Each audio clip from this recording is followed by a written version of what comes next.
이 영상 하나로 세 가지를 가져가실 수 있습니다. 좋아하는데 왜 자꾸 도망치게 되는지, 왜 나는 항상 비슷한 사람한테만 끌리는지, 그리고 왜 나만 이렇게 힘든 건지. 10분이면 됩니다. 지금 바로 시작할게요. 혹시 이런 경험 있으신가요? 누군가가 나를 좋아한다는 걸 알면서도 이상하게 마음이 다치고, 반대로 분명히 나한테 관심 없는 사람한테 더 집착하게 되는 그 경험. 아니면 연애를 시작하면 늘 비슷한 패턴으로 끝나버리는 느낌. 왜 나는 항상 이럴까 하고 스스로도 이해가 안 되는 그 순간들. 오늘은 그 이유를 뇌과학과 심리학이 정확히 설명해 드립니다. 그 답이 바로 애착 유형이라는 개념 안에 있어요.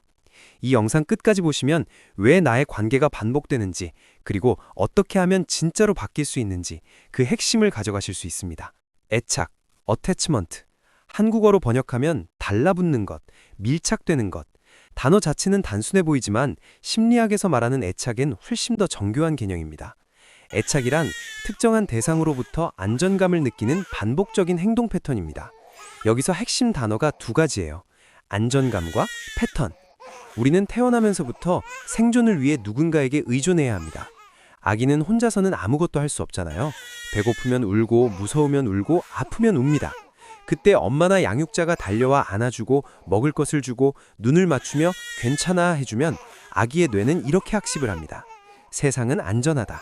내가 신호를 보내면 누군가 와줄 것이다. 이 학습이 바로 안정애착의 출발점이에요. 반대로 아기가 울었는데 아무도 오지 않거나 오히려 차갑게 대하거나 어떨 때는 와주고 어떨 때는 안 와주는 예측 불가능한 환경이 반복되면 뇌의 편도체, 위험을 감지하는 부위가 과활성화됩니다. 그리고 이런 신호를 학습하게 되는 거예요. 사람은 믿을 수 없다. 가까워지는 건 위험하다. 아니면 나는 사랑받을 자격이 없다. 이 초기 학습이 어른이 된 이후에도 연애와 대인관계에서 자동으로 작동합니다. 무의식적으로요. 심리학자 바솔로미오와 호로이츠의 연구를 기반으로 현대 애착이론은 두 가지 축으로 사람들을 분류합니다. 하나는 불안 점수, 상대방이 나를 떠날까봐 얼마나 두려워하는가. 다른 하나는 회피 점수, 친밀함이 얼마나 불편하고 거부감이 드는가. 이 두 축을 교차시키면 네 가지 유형이 나옵니다. 첫 번째, 안정형. 불안도 낮고 회피도 낮은 유형입니다. 이 사람들은 관계에서 이렇게 생각해요. 나는 사랑받을 자격이 있고 상대방도 충분히 믿을 수 있다. 파트너가 연락이 늦으면 바쁜가 보다 하고 넘어갑니다. 갈등이 생기면 도망가거나 폭발하지 않고 우리 이야기 좀 해요 라고 먼저 말할 수 있어요. 전체 성인의 약 50%에서 55%가 여기에 속합니다. 연구에 따르면 안정형은 관계 만족도도 높고 갈등 해결 능력도 훨씬 뛰어납니다. 두 번째, 거부 회피형. 불안은 낮지만 회피가 높은 유형. 이 사람들의 핵심 신념은 이겁니다. 나는 혼자서도 충분히 괜찮다. 사람이 필요 없다. 감정 표현을 불편해하고 상대방이 너무 가까워지려 하면 본능적으로 거리를 둡니다. 싸움이 나거나 감정적으로 힘든 상황이 오면 연락이 뚝 끊깁니다. 이른바 잠수요. 주변에서는 쿨하다, 독립적이다 하는 말을 많이 듣지만 사실 이 안에는 깊은 외로움이 있어요. 가까워지고 싶으면서도 가까워지는 게 너무 낯설고 무서운 거죠. 세 번째, 불안형, 미립형. 불안이 높고 회피는 낮은 유형. 이 유형의 사람들은 상대방에 몰입합니다. 연락이 조금만 늦어도 불안이 치솟고 상대방의 표정 하나, 말투 하나에 모든 감각이 집중됩니다. 나를 아직도 좋아하나? 혹시 떠나려는 건 아닐까? 내가 뭔가 잘못한 건 아닐까? 사랑을 끊임없이 확인받고 싶어하고 거절에 대한 두려움이 굉장히 커요. 상대방 입장에서는 처음에 그 열정에 끌릴 수 있지만 시간이 지나면 버거워지죠. 그리고 역설적으로 이 불안형은 회피형에게 강하게 끌리는 경향이 있어요. 저 사람의 마음을 얻으면 내가 진짜로 사랑받는 거야 라는 무의식이 작동하거든요. 네 번째, 공포 회피형. 불안도 높고 회피도 높은 유형. 이 유형이 가장 복잡하고 스스로도 가장 이해하기 어렵습니다. 사랑을 간절히 원해요. 누군가에게 가까이 가고 싶어요. 그런데 막상 상대가 다가오면 몸이 먼저 밀어냅니다. 제발 날 좋아해줘. 아, 근데 너무 가까워지지는 마. 이런 모순된 신호가 나도 모르게 나오는 거예요. 관계가 잘 흘러가면 갑자기 싸움을 걸거나 스스로 사보타주, 자기 파괴적인 행동을 하기도 합니다. 어차피 나는 상처받을 거야. 그러니까 내가 먼저 끝내버리자. 이 유형은 성인의 약 15에서 20% 정도로 추정됩니다. 심리상담 현장에서 가장 대표적인 케이스로 꼽히는 한 남성의 이야기를 들려드릴게요. 이 사례를 통해 우리가 왜 도망치게 되는지 명확히 알 수 있습니다. 당시 40살이었던 이 남성은 사회적으로는 성공한 편이었고 주변에서 좋은 사람이다 하는 말을 많이 들었습니다. 그런데 단 한 번도 제대로 된 연애를 해본 적이 없었대요.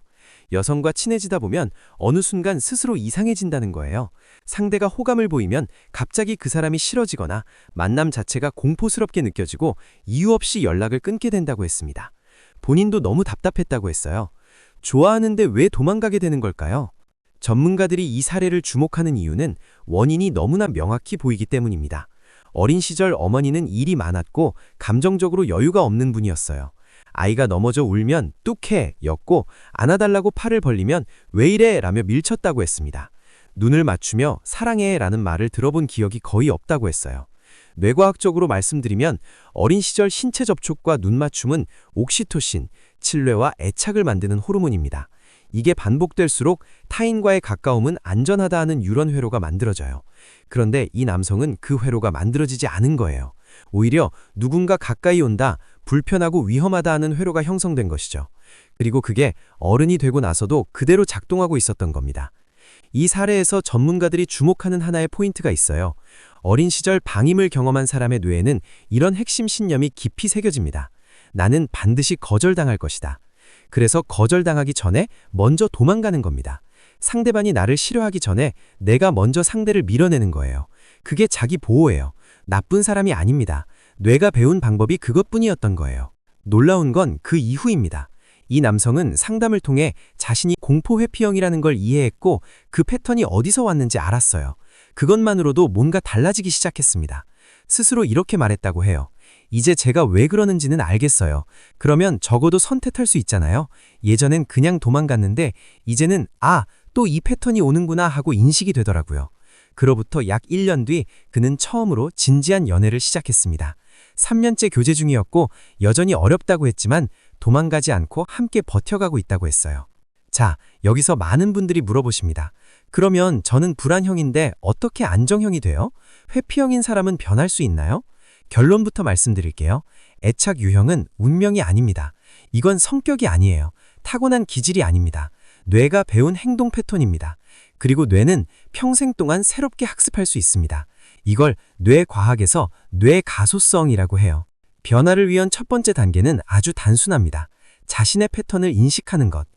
나는 상대방이 연락 안 하면 바로 불안이 올라오는구나.